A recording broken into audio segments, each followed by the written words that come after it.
बीच में अरविंद तोमर जी हैं, मैं उनसे अनुरोध करूँगा वो अपने वचनों से सनातन संबंध को प्राप्त करें। अरविंद तोमर जी।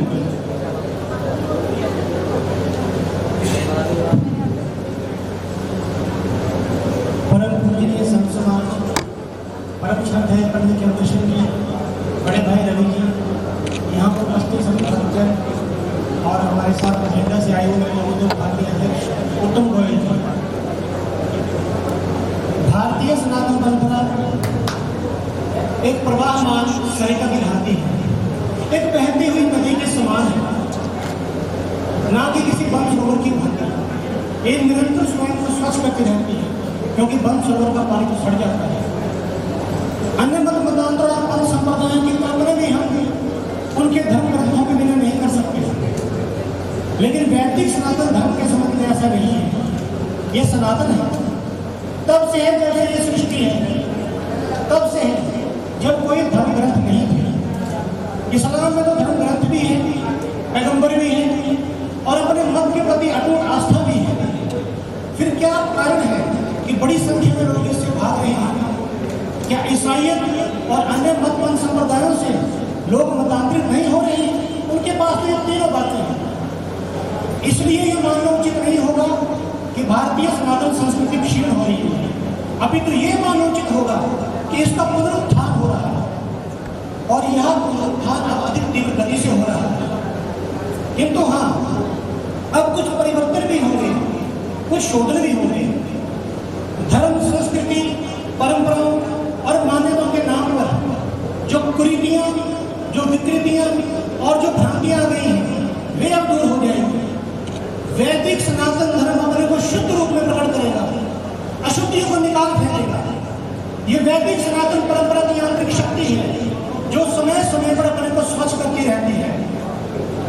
आज इस परंपरा का जो भी नामकरण हो गया हो, लेकिन वस्तुतः यह धर्म है शुद्ध, निर्मल, मंगलकारी, कल्याणकारी, मोक्षकारी धर्म। इसमें कालांतर में जो अशुद्धि आ गई है, उन्हें हटाने बहुत आवश्यक है, और अब उसका भी समय आ गया है। क्योंकि मंदिरों में, तीर्थों में, पूजा स्थलों में व्यापारवाद से व अन्य निकृष्ट कर्मों से ईश्वर का चित्त वहां से हट जाता है। अध्यात्म की भाषा में कहें तो वहां चैतन्य का प्रवाह अवरुद्ध हो जाता है। वैदिक सनातन धर्म को उन कसौटियों पर नहीं कसा जाना चाहिए जिन पर अन्य मत पंथ संप्रदायों को परखा जाता है, क्योंकि इसका स्वरूप भिन्न है। जहां अन्य मत मतांतरों पंथ संप्रदायों के लिए समाजिक कहा जा सकता है कि वे, उनका अस्तित्व केवल धार्मिक पुस्तकों पर आधारित है और उनके अभाव में वे गिर जाएंगे। लेकिन सनातन वैदिक धर्म के संबंध में ऐसा नहीं है। मध्यम काल में हमारे धर्म ग्रंथ थोक में जलाए गए, हमारे मंदिर थोक में तोड़े गए, भारतवासियों के तीर्थ यात्राओं पर और धार्मिक आयोजनों पर प्रतिबंध लगाए गए, यहाँ तक कि भारतवासियों पर जजिया लगाया गया, उनका उत्पीड़न किया गया और हत्याएं बराबर स्तर पर हुई हैं। फिर भी कितने लोग मतांतरित हुए? भारतवासियों ने इन प्रतिकूल और विकट परिस्थितियों में भी गायत्री मंत्र का जाप करके, सूर्य को अर्घ्य चढ़ाकर, तुलसी में जल डालकर, ओम नमः शिवाय, सीताराम और राधे कृष्ण बोलकर ही अपने धर्म का रक्षण कर लिया। यहाँ तक कि अपने धर्म की रक्षा के लिए जौहर और साका जैसी अत्यंत कष्टकारी और पीड़ादायक मृत्यु का भी वर्ण किया। पूरे मध्यकाल में करोड़ों लोगों ने अपने प्राणों की आहुति दे दी, लेकिन धर्म नहीं छोड़ा। वीर हती कराई, सम्राट पृथ्वीराज चौहान, नवी पातशाही, हिंद की चादर श्री गुरु तेग बहादुर जी, संभाजी महाराज और दशम पिता श्री गुरु गोविंद सिंह जी साहिबजादों ने अत्यंत कष्टकारी भयानक मृत्यु को वर्ण किया, लेकिन धर्म नहीं छोड़ा। संसार के इतिहास में कहीं भी ऐसे उदाहरण नहीं है, इसकी समानता नहीं है। ये सनातन धर्म की आंतरिक शक्ति है। और इसके साथ साथ जब मध्यकाल में बहुत सी भक्ति आंदोलन भी हुए और सैकड़ों भक्त संतों ने देश भर के घूमकर जनता को जागृत किया। उनके द्वारा रचे गए भक्ति गीत लोगों की जीवों पर चढ़ गए। वेद नहीं थे, उपनिषद नहीं थे, दर्शन शास्त्र नहीं थे, लेकिन तुलसीदास की दोहा चौपाइयां थी, मीराबाई के भक्ति गीत थे जो लोगों को कृष्ण में कर रहे थे और तुलसीदास की 2 टिप्पणियां धर्म की सत्ता को प्रभावित कर रही थी। आज भारतीय सनातन संस्कृति का विश्व के अनेक देशों में प्रसार हो चुका है। Fiji, Mauritius, Suriname, Trinidad Tobago और साउथ अफ्रीका के देशों में भारतवासी गिरमिटिये श्रेणियों के रूप में गए थे। उनके पास वेद, उपनिषद और पुराण नहीं थे, लेकिन रामचरितमानस और हनुमान चालीसा की चौपाइयों में स्मरण थी और उन शरणों में धर्म का रक्षण कर लिया और आज वे हमसे अधिक आस्थावान हैं। ये सत्य है कि वैदिक सनातन धर्म ग्रंथों पर आधारित है, लेकिन वैदिक सनातन संस्कृति के आंतरिक शक्ति के प्रभाव को समझने की भी आवश्यकता है। ये भी सत्य है कि उपनिषद हमारे केंद्रीय ग्रंथ है, लेकिन हमारे पास महासागर जैसा साहित्य है। उपनिषदों में वेदों का निचोड़ है, उनका सार है, लेकिन इनकी संख्या भी 200 से अधिक है। और स्वयं शंकराचार्य जी ने जिन उपनिषदों पर भाष्य लिखा है उनकी संख्या भी 15 या 16 है। तात्पर्य ये है कि अन्य मत मतांतरों के धार्मिक पुस्तकों के साथ वैदिक सनातन धर्म के शास्त्रों की तुलना नहीं की जा सकती। हमारे पास विपुल साहित्य है जिसका संपूर्ण अध्ययन एक जीवन काल में संभव नहीं है। इसलिए भगवान श्री कृष्ण ने उपनिषदों के निचोड़ के रूप में, उनके सार के रूप में भगवद गीता को प्रस्तुत किया है। फिर कालांतर में जब संस्कृत समझने वालों की संख्या कम होने लगी, तब तुलसीदास, सूरदास और मीराबाई ने लोक भाषा में साहित्य रचा। अकेले रामचरितमानस भी संपूर्ण धर्म ग्रंथ है। ज्ञान, भक्ति और कर्म तीनों की धारा इसमें मिल जाएगी। व्यष्टि और समष्टि धर्म की विवेचना मिल जाएगी। हिंदी की 2 चौपाइयों के साथ साथ संस्कृत की स्तुतियां मिल जाएंगी। सकार के साथ निराकार का विवेचन मिलेगा, सगुण के साथ निर्गुण की चर्चा भी मिलेगी और निष्काम भक्ति की पराकाष्ठा भी मिलेगी। गोस्वामी तुलसीदास ने श्री रामचरितमानस में कहा है कि कामी ही नारी प्यारी जिनी, लोभी ही प्रिय जिनी दाम, तिनी रघुनाथ निरंतर प्रिय दामों मोहेना। अर्थात जिस प्रकार कामी व्यक्ति को नारी और लोभी को धन प्रिय होता है, हे रघुनाथ ठीक इसी प्रकार आप मुझे प्रिय बनते रहिएगा। ये है निष्काम भक्ति की पराकाष्ठा। हमारे यहाँ तो धर्म से बहुत असंख्य ग्रंथ हैं। ऐसे सैकड़ों ग्रंथ हैं जिन्हें धर्म ग्रंथ कहा जा सकता है और इन सब का निचोड़ है ईश्वर के प्रति संपूर्ण शरणागति। संत रविदास ने कितने धर्म ग्रंथ पढ़े थे और मीराबाई ने कितने पढ़े थे, लेकिन ईश्वर के प्रति उनका समर्पण पूर्ण था। यही समर्पण और यही शरणागति आंतरिक शक्ति का स्रोत है। इसी के माध्यम से व्यक्ति ईश्वर से साक्षात जुड़ जाता है और तब वह स्वयं एक धर्म ग्रंथ बन जाता है। मीराबाई की रचना क्या किसी धर्म ग्रंथ से कम है?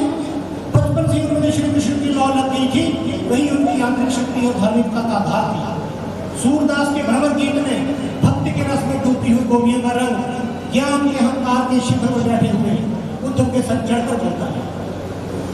वेदों का उपनिषद, वेदों का सार उपनिषद है और उपनिषदों का सार है भगवद गीता। फिर भगवद गीता का सार क्या है? सर्वधर्मान परित्यज्य मामेकं शरणं व्रज अहं त्वा सर्वपापेभ्यो मोक्षयिष्यामि मा शुचः। सभी प्रकार के धर्मों का त्याग कर मेरी शरण में आ जाओ, मैं तुम्हें पाप मुक्त करके तुम्हारा उद्धार कर दूंगा। अर्थात ईश्वर की शरणागति। कितना सरल है धार्मिक बनना। बड़े छोटे का, धनवान निर्धन का, शिक्षित अशिक्षित का कोई भेद नहीं। जात पात, भाषा और जाति की दीवारें एकाएक ढह जाते हैं, लेकिन भक्ति अनन्य होनी चाहिए, पाखंड वाली नहीं। ऐसा दृढ़ भक्त ईश्वर के सुरक्षा चक्कर में रहता है। मीराबाई को मारने के कितने प्रयत्न हुए, लेकिन वे विचलित न हुई और कोई उन्हें मार भी नहीं सका। ये शक्ति कहाँ से है? इसका अर्थ ये नहीं कि हमें अपने धर्म ग्रंथ पढ़ने नहीं चाहिए। अभी तो ये है कि यदि पूरी तरह अच्छी प्रकार से ना भी पढ़ पाए तो भी चिंतित होने की आवश्यकता नहीं है। वैदिक सनातन संस्कृति का कभी ह्रास नहीं हो सकता। इसमें जो आंतरिक शक्ति का प्रवाह है वैसे संभाले रखता है और इसकी आंतरिक शक्ति का यह प्रवाह सदा था, है और रहेगा। भारतवासियों को उनकी परंपराओं का पालन करने से, धर्म ग्रंथों को पढ़ने से रोकने के अथक प्रयास होते रहे हैं, लेकिन जय श्री राम बोलकर आज भी लाखों लोग एक साथ खड़े हो जाते हैं। जैसा कि हम सब ने श्री राम जन्मभूमि कार सेवा के समय देखा, ये सभी मत वाले धर्म ग्रंथों की ज्ञाता नहीं थे। अधिकांश भारतवासियों को वेद, उपनिषद, दर्शन शास्त्र और पुराण आदि का ज्ञान ना हो तो भी राम और कृष्ण का नाम ही लोग एक कर देता है, उन्हें भक्ति में कर देता है। दुर्गा और भवानी के नाम से उनकी भुजाओं में शक्ति का संचार होने लगता है। क्या आपको पता है कि गोरखा रेजिमेंट का वर्क क्या है? जय मां काली आयो गोरखाली। और उनका ये युद्ध घोष उनको शत्रु सेना के हृदय कांपने लगते हैं। ये तो निश्चित है कि धर्म ग्रंथों के ज्ञान के अभाव में नाश नहीं होता है, क्योंकि पहले ब्रिटिश राज में और फिर स्वाधीनता प्राप्ति के पश्चात भी बहुसंख्यक भारतवासियों को उनकी सांस्कृतिक परंपराओं से दूर रखने के षड्यंत्र होते रहे हैं और इन सबके परिणाम स्वरूप बहुत से भारतवासी अपनी परंपराओं से दूर भी हुए हैं। लेकिन अब फिर से इनमें से बहुत से लोग अपनी संस्कृति की ओर लौट रहे हैं। ये इसलिए संभव हो पाया है कि वैदिक सनातन धर्म रूपी जिस वृक्ष को ऊपर से छांटने के प्रयास हो रहे थे, नीचे नीचे उसकी जड़ें विद्यमान थी और अंकुर में पाते ही इसमें नए कोमल फूल पड़े। आज इंडोनेशिया जैसे इस्लामिक देश में भी भारतीय सनातन वैदिक संस्कृति का पुनरुत्थान हो रहा है। फिर भारत उसकी जन्मभूमि है। हमारी संस्कृति, हमारी जो ये परंपरा है, यह सनातन है। इससे स्पष्ट हो जाता है कि लोगों को अपने धर्म ग्रंथ पढ़ने के लिए प्रेरित अवश्य करना चाहिए, लेकिन यदि वे उत्साह ना भी दिखाएं तो भी आशा का दीप जलते रहना चाहिए, क्योंकि दीप से दीप जलते हैं और उजाला फैलता है। पहले सनातन आया, फिर धर्म ग्रंथ आया, ना कि धर्म ग्रंथ आने के पश्चात सनातन आया। धर्म ग्रंथ ने सनातन को अभिव्यक्त किया है, उसका निर्माण नहीं किया है। भारतवासी जन्म से अहिंसक है, उनमें आस्था तो है लेकिन कट्टरता नहीं है, असहिष्णुता नहीं है। इसका कारण ये है कि अन्य मत मतांतर बाद में आए और अपने अस्तित्व को बचाए रखने के लिए और अपने आप को आगे बढ़ाने के लिए उन्होंने कट्टरता, हिंसा और असहिष्णुता का प्रयोग एक शस्त्र के रूप में किया। दूसरे के पंथ को पुराना कहते तो अपने पंथ को अच्छा कैसे बताते हैं? कहने को कोई तो नई बात होनी चाहिए थी। वैदिक सनातन संस्कृति पहले से बहुत व्याप्त है। ये एक महासागर की भांति है, इसमें जितना भी जल हो लेकिन वह मर्यादा में रहता है, अपने तटों को नहीं तोड़ता। वह उस नदी के समान नहीं है जो एक ही बरसात में उफल कर अपने तटों को तोड़ डाले। हमारी संस्कृति की सबसे बड़ी विशेषता ये है कि ये हमको सिखाती है ये सबको गले लगाने, सबकी विशेषताओं की सराहना करने और सबको अपनाने की शिक्षा देती है। इसका सबसे बड़ा एक ही उद्देश्य है, सर्वजन हिताय सर्वजन सुखाय। इसका उद्देश्य है निर्वैर सर्वोद्देश्य, सबके प्रति वैर रहित भावना रखना। और इसका विश्व कल्याण मंत्र यही है, सर्वे भवन्तु सुखिनः सर्वे सन्तु निरामयाः सर्वे भवन्ति पश्यन्तु मां कश्चित् दुःख भाग् भवेत्। सब सुखी हो, सब निरोग हो, सबके सब कल्याण के कार्य देखें। मानव मात्र की इसी कल्याण कामना में भारतीय संस्कृति का स्वरूप छिपा हुआ है। यदि आज सारा विश्व भारतीय संस्कृति के इस भाव को आत्मसात कर ले तो ये धरती स्वर्ग तुल्य हो जाएगी, क्योंकि प्रभु के दिए हुए सुख इतने हैं वे जीर्ण धरणी पर भोग सके जो खुले जगत में, वो भी इतने नारी नारी तो भी भूसे में अंबर तक ये जब कभी न घटने वाला, ये प्रकाश ये पवन कभी भी नहीं सिमटने वाला, ये धरती सब अन्न धन तक उबलने वाले, यह बात जीव की अटली सघन निराली। तुंग श्रृंग ये शहर के जिनमें धीरज दिन भरे हैं, ये समुद्र जिनमें मुक्ता विद्रोह प्रवाह दिख रहे हैं। वीडियो जल्दी के नाम के भीतर निज इच्छित सुख भोग सहज पा सकते नारी नर, सब हो सकते तुष्ट एक साथ सब सुख पा सकते हैं। चाहे तो मन में धरती को स्वर्ग बना सकते हैं, चाहे तो मन में धरती को स्वर्ग बना सकते हैं। धन्यवाद।